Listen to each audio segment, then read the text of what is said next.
Hey everybody, it's Peter, and this is the 2025 Triumph Daytona 660, and I'm super excited about talking about this bike. I know a lot of you want to talk about the Triumphs that are sort of more retro style, and I promise you we will get to those soon. But I've wanted to talk about this bike for a while because a lot of people have been mistakenly comparing this to something like a Ninja 650, and I can kind of see what you're saying. It's got a similar sort of seating area, at least it looks like a similar seating area. It's got a similar exhaust down low. It's a 660 where the Ninja 650 is a 650, but these are completely different. This is like a complete premium version of that Ninja, and it's actually a significant step up from that for not really a whole lot of money. This is a pretty good value bike for what you're getting. So I'm filming here at Rally Motoplex, where they give me complete access to their entire product line. They've got an entire Triumph showroom here that I'm filming in. It's right next to the Ducati showroom, the BMW showroom. There's all kinds of, there's Indian, there's all kinds of showrooms all around within this building. And they give, like I said, they gave me complete access. So if you have questions, I can come back to these videos again and again. Best thing you can do is leave them a like, comment, subscribe, that kind of stuff to the channel. But if you want to help me out and give me more access to stuff, just do me a favor, find a few videos you like on this channel, watch them to the end. That's all I need from you. That helps me grow, that helps me get more access to more things. All right, let's get going with this review. So before we go too far, let's put this bike in a class. Now, like I said about that Ninja 650, that is a street sport bike. It is not something like the ZX6R, which is a super sport bike. This one, got an intercom here, this one slots right in between those types of bikes as far as a class. It's not a super sport bike in something that is purely made for the track and you can ride on the road. It's very much a street sport bike, but it ups the performance and kind of the luxury features that you would want in a bike that just make it really enjoyable. So it's a comfortable sport bike with significant performance. It is something you could take to the track, and a lot of people will, but I think it's a really good higher performance, but still very manageable and accessible, and more importantly, not overpowered for the street type bike, and I think it's really interesting. So it's got a whole lot of stuff going on here. So we're going to start at the front, work our way through, talk about some of the unique things about this bike. We're going to show you all the details, and we'll help you decide if it's right for you. So let's start with the front wheel. So if you've seen my videos before, you know I love to start at the front wheel because you can tell the manufacturer's intent, and Triumph does a lot of things that matter. And I'm going to start with something that probably doesn't matter to any of you, but they put a little elbow on the little inflator right here so that you can actually reach it with when you have dual discs that are large. And I came from a bike that used to have large Brembo disc brakes, and you just always had trouble getting air or checking the air in the tires. That's just a little thing. That's a little example of the details that Triumph thinks about. Triumph is a really good detail-oriented bike, but let's just look at the blunt, easy stuff to see right now. First of all, tires. You've got Michelin Power 6 tires, so it again reinforces what this bike is. These are higher-end tires, but they are street performance tires. You can absolutely take them to a track, but Michelin has higher level tires that most people would use on the track if you took it as a pure track bike. But these are very high-end tires compared to what you would see in bikes that aren't that much more expensive, or aren't that much less expensive than this. And of course, the dual disc brakes, you expect that. ABS, the radial mount, so you've got the proper mount for the stiffness. Upside down forks. These are Showa's BFF big fork, separate function big fork. I always mess that up, but we'll show you them when we get to the top. Non-adjustable, but again, higher quality shocks, which is what you would want on this. Lightweight wheels, of course, and of course, typical sport bike sizing, 120 width wheel, 120/70 ZR17 tires. So you've got everything you would want on a true super sport bike sitting right here, with the exception of maybe adjustable suspension. But again, high quality, properly tuned suspension is probably all most people need for the street. Now let's move back to the engine, which is unique. So when I said people told me that this reminded them of the Ninja 650, I think this is where it comes from. You have the similar style, similar shaped swing arm right here. You've got an engine that looks like a parallel twin if you take a look at the engine and the bodywork. You've got the big 660 right here where Kawasaki puts their 650 down there. Low slung exhaust, and I can get that. But where this thing is different is it is a triple cylinder that is extremely high revving. So I'm going to grab my cheat sheet for 2 seconds here because this thing is really unique. I want to make sure I get the exact number right because it's actually a decimal point. This thing has 93.6 horsepower, which is a great number for a 660 engine, and it revs out to redline, which is 12,650. It makes maximum horsepower at 11,250, so you've got a high revving triple engine, and it's a 240-degree crank, which is just kind of cool. It gives it a lot of character, and it also has 50.9 foot-pounds of peak torque, but 80% of that is available from 3,100 to 25 RPM. So low in the rev range, especially for a bike that revs as high as this one, well over 12,000, almost to 13,000 RPM for a Redline. So you've got a high revving, high power, high torque engine. Now, are there bikes that make more horsepower? Yes, there are. But again, for street riding, this thing is going to be absolutely perfect because it allows you to work your way through the gears without going crazy overpowered, but having all that torque. You can be in any gear you want and accelerate. And again, you've got enough horsepower to really accelerate quickly. Now, this bike does not come standard with a quick shifter. I think they call it the shift assist system, but it is an option, and the bike is fully set up for that Triumph quick shifter to be put on that. So if you want a 6-speed with a quick shifter, it's just an accessory you can throw on the bike from new, and you will have that right from the start. That would be the only thing I would add to this bike at all. I think it's perfect as is for a sport bike. And like I said, add that quick shifter, and you've got everything you could want in a sport bike engine with lots of torque, which is what makes it kind of unique compared to a lot of sport bike engines that are high revving. They have to make the power up top. You've got power everywhere in this thing and high revving, which is just a unique character. One other thing that's not going to show up well on camera, this is a 180 series tires. That's a nice wide rear tire, and I'm going to try to see if I can show you these Power 6 tires. You can see sort of the chicken strip area of the tire. You've got some little extra dotting in there, which is kind of fun, and it actually says Power 6 right in that section there. You've got a lot of traction, a lot like the Road 6 tire, so there's still the silica compound in this still makes them very good for wet weather. It's not just the tread anymore that makes it good for wet weather, it's also the compound. So you have got all of that here, and of course you got the ABS down there as well, ABS ring, disc brake there. So just a nice tire, nice good size. It's hard to show you the style, but it looks really wide on a bike like this. So I want to show you the seating position on this bike as well. So again, we talked about it not being a super sport bike. I'm a 6-footer, so about proportional 6-footer. You can see I can easily get my feet to the ground.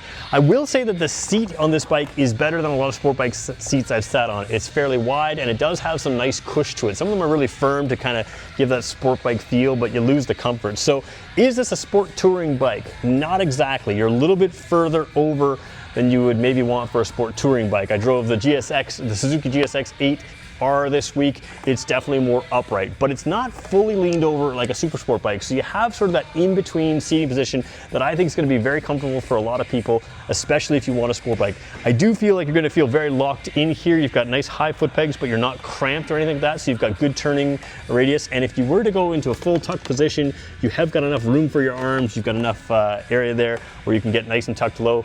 Hey, I'm just going to, got somebody walking by, almost in front of the camera. We're good there. So as we go take a look at the dash here, we'll show you that in a second here, but general seating position, little bit in between that super sport and street sport, which I think gives you the feeling you want. Your mirrors are nice out in front, and you've got a wide view of the, with the mirrors right there. But overall, I would say, like I said, a bit of an in-between seating position, so a bit of an in-between power setting or power number and that kind of thing. Let's take a look at the dash now and show you some of the features in there. So as we take a look at the dash here, again, all of these displays never show up perfectly on camera. They're easier to read in person than they are on the camera. And I'm not sure if I'll play with the colors a little bit, but right now that date right there is a bright blue. You can sort of see when I put my hand by there, it's blue. That's the true color. Hopefully it still shows up after I've edited, but when I show it like this, it's gonna change. So I wanna point out that this little tiny display is a TFT display, and for whatever reason, my camera is adjusting to various things along the way, and it may not show you all the colors, but I just wanna show you, again, this is a perfectly clear screen in person. I'm gonna be honest, I would have loved to see the whole thing as TFT, but I'm wondering if this maybe shows up a little bit better in bright sunlight, and maybe that's why Triumph went with this. But again, for more of a premium brand bike, they do put this dash on a few other bikes. It's fine, like it's very functional. I think I would like to see a little bit different style where you could maybe get an even bigger tack and that kind of thing in there. Again, a little bit of nitpicking, a little bit of unfair comparison here. So we're gonna cycle through a couple things that you can see on here. So there's your brightness here, there's just general stuff. We're gonna go to the main menu here. So we'll select that. I'll show you the controls in a second here, but you have riding modes here. So you have rain, road, and sport. You have some bike setup stuff here. We can show you that. So you've got your indicators. You can set these as auto canceling indicators, or you can set them as just manual cancel. You've got traction control settings in there, and you can come back to your service as well. Other setups, display setups, that kind of thing. So you've got a number of controls in here. I will say that this is a very easy to control. You can customize some of these pieces in here, but this is a very easy to control or easy to understand how to work the controls on this motorcycle. So a lot of these fuel efficiency, that kind of thing, you can customize some of these displays. Ignore what you're seeing here for 22 liters per 100 kilometers. Again, this bike has been just babied around little places here and there, so don't worry too much about that. Temperature gauge, if you want that front and center, you can have that, especially as you're getting the bike warm, get a sense of where you're at. And then of course you've got service intervals and that kind of thing in there. So a lot of information in that lower display, and of course the upper display never changes, so you always have your speed, your fuel gauge, and your tachometer in there as well. Now again, that's not showing the fuel gauge simply because the bike is off. You've got some blinking lights, again, ABS blinking because the bike hasn't been run. But again, more clear in person, functional, doesn't feel super high-end to me because the entire thing is not a TFT, but the TFT works just fine. So we're going to zoom into the controls in a second here, but I want to show you there's a trigger switch that you can't see on the controls. I want you to look at that bike in front of us, and as I tap the trigger switch towards me, your high beams turn on. As I tap it again, they turn off. So a lot of trigger switches you push away from you to turn on your high beams, and you can flash to pass. This one doesn't have either of that. If you want to flash to pass, you have to turn it on and off by pulling the trigger towards you. So again, we can't show, or I'm not going to show that control to you, but I wanted to make sure that you knew that. But there is a trigger right there that does that.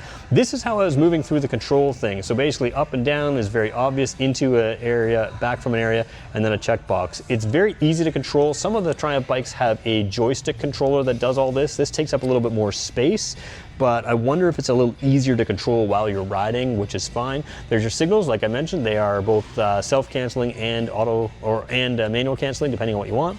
Horn down there, and your ride mode button down there, so you have those basic controls. Far side, why don't we just show you that in the same shot here. We'll come across there, and your clutch lever is adjustable, brake lever is not, which is an interesting, in my opinion, omission on this bike. You could have just included that clutch lever adjustment there.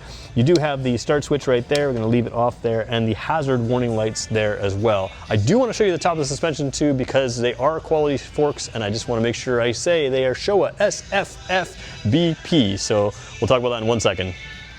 So taking a look at the top of the fork tube here, I know this isn't that special. There is no adjustment there, but what I was trying to show you was the separate function fork big piston. These are quality shocks, and again, if they're tuned right, which they are on this bike, that's really going to give you a great on-road riding experience. So that is something that's closer to superbike-like, even if it's not fully adjustable. They are quality forks, which is again what you would expect in a more of a premium brand.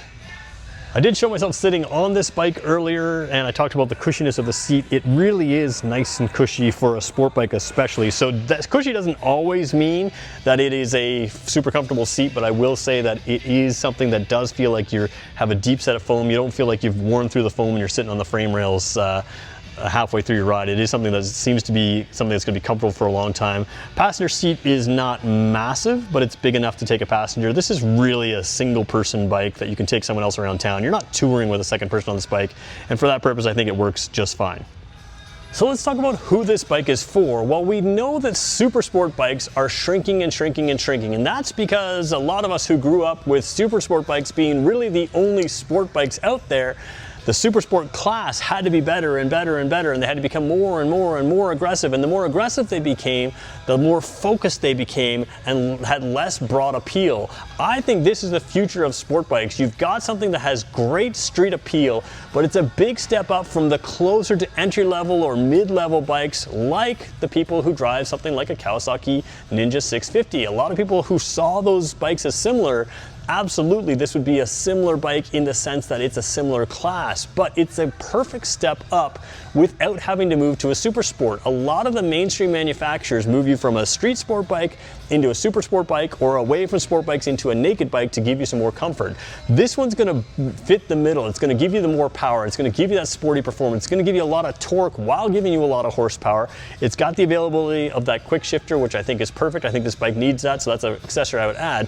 But it really kind of splits the difference. It's still relatively comfortable as far as a forward lean. I think a lot of people are going to find that perfectly usable. But again, comfortable bike with the features you want, without too much power for the street, so that you can zip through gears and enjoy it rather than be in second gear well beyond the speed limit and have to tap up for fuel efficiency. You can use the power on this bike. To me, This is what sport bikes should be to move you from entry level into a long-term sport bike, and that's what you have here on offer from Triumph. So is this a bike you should consider? Yeah, I absolutely think you should. I love that it's not massive CC. I love that the engine is both torquey and high horsepower and high revving, which is not something you always have. It's just a rare combination. And it's got just enough features, ride modes, that kind of thing, to make it feel like a fully modern bike. So there you go. There is the Triumph Daytona 660, the 2025 model here, new for this year. We'll have a whole bunch more Triumphs coming up on this channel, including ones that are nothing like this, and that's the beauty of Triumph. So there you go. We'll talk to you in the next one.